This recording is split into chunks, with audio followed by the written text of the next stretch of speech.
Hello friends, welcome to వినూత్న TV. Big boss season 9 హౌస్లో రీసెంట్గా గౌరవ్ అలాగే దివ్య మధ్య బీభత్సమైన గొడవ జరిగింది. ఈ గొడవలో గౌరవ్ కంటెంట్ ఇస్తున్నాడా అని డౌట్ పడిన వాళ్ళందరికీ గౌరవ్ గేమ్ ఎలా ఆడతాడో, లాజిక్లతో ఎలా క్వశ్చన్స్ చేయగలుగుతాడో ఈ ఒక్కరోజు జరిగిన గొడవలో అర్థమైపోతుంది. మొత్తం కంటెంట్ అంతా లైవ్లో అంతా గౌరవ్ చెప్పిన లాజిక్స్, అలాగే దివ్య మధ్య జరిగిన ఎక్కువ కాన్వర్సేషన్స్ ఉన్నాయి. వీటి మధ్యలో ఈ కాన్వర్సేషన్స్లోకి సంజన ఇలా చాలామంది ఎంటర్ అయ్యారు. నిఖిల్ ఎంటర్ అయ్యి వాళ్ళ అభిప్రాయాలను వ్యక్తపరిచారు. అసలు ఏం జరిగిందో తెలుసుకుందాం. అయితే గౌరవ్ అసలు కామ్గా ఉంటున్నాడు, అసలు కంటెంట్ ఇవ్వటం లేదు అనుకున్న గౌరవ్కి కాన్ఫ్లిక్ట్స్ అనేవి వస్తే అతను గేమ్ ఎలా ఆడగలుగుతాడో మనకి ఇక్కడ అర్థమవుతుంది. అసలు ఈ గొడవకి కారణం ఎవరో తెలుసా? అసలు ఈ గొడవకి చిచ్చు పెట్టింది బిగ్ బాస్ ఒక సీక్రెట్ టాస్క్ ఇచ్చాడు. ఆ సీక్రెట్ టాస్క్లో భాగంగా ఈ గొడవ రైజ్ అయింది. సరే, అసలు విషయానికి వచ్చేద్దాం. ముందుగా మీరు ఏం చేస్తారంటే ఈ వీడియోని లైక్ చేయండి, అలాగే కామెంట్ చేయండి, అలాగే వినూత్న టీవీని సబ్స్క్రైబ్ చేయండి. సబ్స్క్రైబ్ చేసిన లైక్ చేసిన కామెంట్ చేసి తెలియజేయండి. ఓకేనా? సరే, ఈ రివ్యూ మీకు నచ్చుతూనే ఆశిస్తున్నాను. ఓకే, ఇంతకీ ఏం జరిగిందంటే గౌరవ్కు కుకింగ్ డిపార్ట్మెంట్లో ఒక వర్క్ ఇచ్చింది దివ్య కెప్టెన్ కాబట్టి. సో బ్రేక్ఫాస్ట్కి సంబంధించిన యాక్టివిటీస్ అన్నీ చూసుకుంటూ ఉంటారు. సో అందులో భాగంగా అన్ని వెజిటబుల్స్ అన్నీ కట్ చేసి ఇచ్చేసాడట. కానీ ఆమ్లెట్ వేయమనే టాస్క్ వచ్చినప్పుడు తను ఒకటే ఆమ్లెట్ వేసాడట, ఇంకొక ఆమ్లెట్ వేయలేదట. సో ఇచ్చిన వర్క్ని డెడికేటెడ్గా చేయలేదని దివ్య గౌరవ్ని అంటుంది. తిరిగి సుమంత్ తనూజలకు ఇచ్చేస్తాను కుకింగ్ డిపార్ట్మెంట్ అనేసి గౌరవ్ని వాష్రూమ్కి షిఫ్ట్ చేసేస్తానంటుంది. సుమంత్ తనూజలకు కుకింగ్ డిపార్ట్మెంట్ ఇచ్చేస్తానంటుంది. గౌరవ్ అంటున్నాడు, నేను స్నానం చేసి వచ్చి మిగతా ఆమ్లెట్స్ చేస్తానని చెప్పాను, 24 hours ఇక్కడే ఉండమంటే కాదు కదా, నాకు 5-10 minutes బఫర్ టైం ఉండదా అని గౌరవ్ వాదిస్తున్నాడు.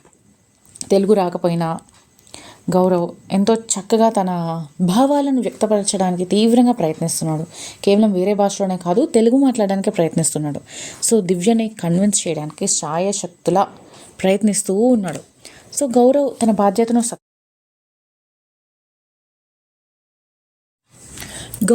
బాధ్యతను సక్రమంగా నిర్వర్తించలేదని పదే దివ్య పాయింట్అవుట్ చేస్తూ వస్తుంది. దివ్య పాయింట్అవుట్ చేసిన ప్రతిసారి స్నానం చేయడానికి వెళ్ళాను, ఆ కొద్దిసేపు కూడా ఎందుకు మీరు ఇలా క్వశ్చన్ చేస్తున్నారు అని చెప్తూనే ఉన్నాడు, ఎటువంటి కన్ఫ్యూజన్ లేకుండా. సో కుకింగ్ డిపార్ట్మెంట్కి తిరిగి వచ్చేసినందుకు ఈలోగా తనూజ అలాగే సుమన్ ఎంతో సంతోషాన్ని వ్యక్తపరుస్తున్నారు. సో యాక్చువల్లీ బ్యాకప్ పర్సన్ ఉండాలి కదా అని కూడా గౌరవ్ అంటున్నాడు అనమాట తన బదులు.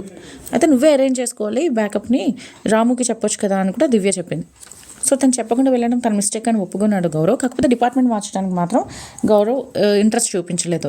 వాష్రూమ్ డిపార్ట్మెంట్కి వెళ్ళను అంటే ఈ పరిస్థితుల్లో వెళ్ళడం మామూలుగానైతే నేను ఆలోచిస్తాను, కానీ ఈ పరిస్థితుల్లో నువ్వు సడన్గా డిపార్ట్మెంట్ మార్చడం ఇష్టం లేదు, కనీసం పనిష్మెంట్ ఇస్తే ఓకే కదా అని అంటున్నాడు. ఈలోగా కుకింగ్ డిపార్ట్మెంట్కి వచ్చిన తనూజను రీతు సరదాగా మీరు కుకింగ్ డిపార్ట్మెంట్కి వచ్చారు, తిరిగి హ్యాపీగా ఫీల్ అవుతున్నారా అని అడుగుతుంటే తనూజ వాళ్ళు హ్యాపీగానే ఉందని చెప్పి వాళ్ళ వ్యూని చెప్పారు. సో అసలు ఇదంతా ఎందుకు జరిగిందంటే సీక్రెట్ టాస్క్ ఇచ్చాడు మన బిగ్ బాస్ దివ్యకి, సుమన్ శెట్టికి. సో ఆ టాస్క్లో భాగంగా వాళ్ళు మిల్క్ ప్యాకెట్స్ అనేవి ఖాళీ చేసేసారనమాట. సో గౌరవ్ ఏమంటున్నాడంటే రేషన్ మేనేజర్ బాధ్యత మిల్క్ ప్యాకెట్స్ని కాపాడాలి, అలాగే అందరికీ రేషన్ అందేలా చూడాలి. మరి మా ఎవ్వరికి పాలు లేవు కదా, మరి రేషన్ మేనేజర్ని కూడా నువ్వు డిపార్ట్మెంట్ మార్చేయాలి అని చెప్పి గౌరవ్ తన లాజిక్ స్టార్ట్ చేశాడు. గౌరవ్కి సపోర్ట్గా సంజన, నిఖిల్ కూడా వచ్చారు. సో గౌరవ్ కరెక్ట్ లాజిక్ తీసాడని అనిపించింది. వీళ్ళు ఈ విషయం మీద ఎంతసేపో చర్చించుకున్నారు, గంటల తప్పటి చర్చించుకున్నారు. సో 2 minutes డిలే అయింది ఆమ్లెట్ కోసం, ఇంత నన్ను డిపార్ట్మెంట్ మార్చేసావు, మిల్క్ ప్యాకెట్ అనేది మళ్ళీ రావాలంటే ఒక 5 days రేషన్, అప్పటి వరకు మేము వెయిట్ చేయాలి 5 days వరకు అని చెప్పి క్వశ్చన్ చేశారు. కానీ దివ్య దానికి సమాధానం ఏం చెప్పిందంటే రేషన్ మేనేజర్ వచ్చి ఫ్రిడ్జ్ని అతుక్కుని ఉండలేదు కదా 24 గంటలు, తన ప్రయత్నం తను చేస్తుంది, నువ్వు ఉండాల్సిన టైంలో నువ్వు కిచెన్లో ఉండలేదు, అది నీ తప్పు, నేను రేషన్ మేనేజర్ డిపార్ట్మెంట్ మార్చను, నువ్వు మాత్రం వాష్రూమ్ డిపార్ట్మెంట్కి వెళ్ళి పని చేయకపోతే ఫుడ్ ఉండదు అని చెప్పి దివ్య అనౌన్స్ చేసింది. అయితే దివ్య ఇలా ఫుడ్ ఉండదు హౌస్ మేట్స్కి అని, పని చేయకపోతే ఫుడ్ ఉండదని అనౌన్స్ చేయడం మాత్రం అక్కడున్న చాలామంది హౌస్ మేట్స్కి నచ్చలేదని అనిపిస్తుంది. సో ఈ విషయంపై మీ అభిప్రాయాన్ని కామెంట్స్లో తెలియజేయండి.